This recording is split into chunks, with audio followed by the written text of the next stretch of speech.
connection to Moirai shielded him somewhat as well, but his people, his armies, were vulnerable to the enemy heralds. True, Chaos and Order didn't have many heralds, but it was an issue when they faced their forces. Only a few beings in Oxylus's armies could match a herald, and they needed more. That was why they were trying to replicate the spirit arts, which were currently the only known way of bonding a body and soul in such a way that they could no longer be influenced. The spirit arts were the creation of Oxylus's daughter, Rhianna, known to her people as the Lifebringer, or Ryu-Anna. She had invented them, mastered the way to forge soul, spirit, and body. The relationship between Oxylus and his daughter was tense, to say the least. The rift between them was thousands of years in the making, and while they had repaired some of it, they were only now just back on speaking terms. Rhianna had shared the ways of the spirit arts with Iris, but her method was too personal, too focused on decades of learning and cultivating power. It was too slow, and too few people were capable of reaching the seventh step. The amount of spirit artists in Rhianna's universe was merely a fraction of its total population. They needed more for their war. That was where this world came into play. Here the Ascended were meant to grow more quickly.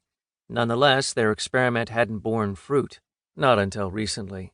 Morgan was the first who had managed to take that last step to bridge soul, spirit, and body. He had done so while his soul was under direct assault, indicating that perhaps it was pressure being put on the soul was required for the seventh step.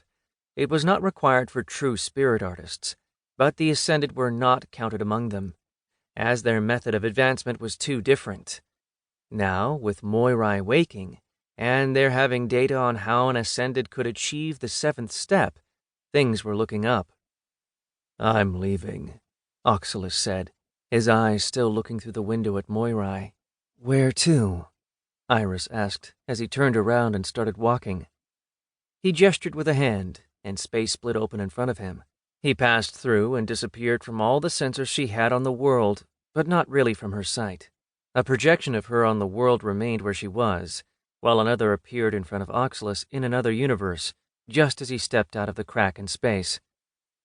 "The fact that Chaos sent a herald to search for the world is worrying," Oxylus said as he walked down a long corridor illuminated by white light. Iris floated next to him. "My analysis indicates that it was only a coincidence. They are searching for all of our bases, and it was chance that they stumbled onto that one." Oxylus turned his eyes on her projection and gave her a look that she recognized intimately.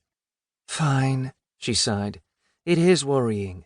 My data suggests that it truly was a coincidence, but I have learned that data is often flawed." "We only know what we know," Oxylus said with a nod. Iris agreed with him. They couldn't know what their enemies knew. Not these enemies, at least. There was no way to infiltrate Chaos and Order, and their followers were fanatically loyal. They could only infer information based on what they were doing. "So," Iris started as they reached a large open room with a window taking up most of the far wall. "We assume that they know what we are doing, and that they know that we have a pocket universe dedicated to our experiments. Since they found it, but Chaos didn't come spilling in, we also assume that this was a regular scouting force that stumbled on our universe by accident." "But why not call Chaos when they figured out they had found something?" Oxylus asked as he walked over to the window and looked out of it. "They had to have known that we have countermeasures in place, and that you would respond quickly. But they were attempting to follow one of the links from the tower floor to the world. If they understood what that was, then they were looking for Moirai," Iris concluded. Oxylus grimaced. "If Chaos struck when she was still defenseless—" "Yes," Iris agreed. "We can't allow that to happen." "Which is why I am going to go to Hestia, to try and talk with the other Titans," Oxylus said with a weary sigh.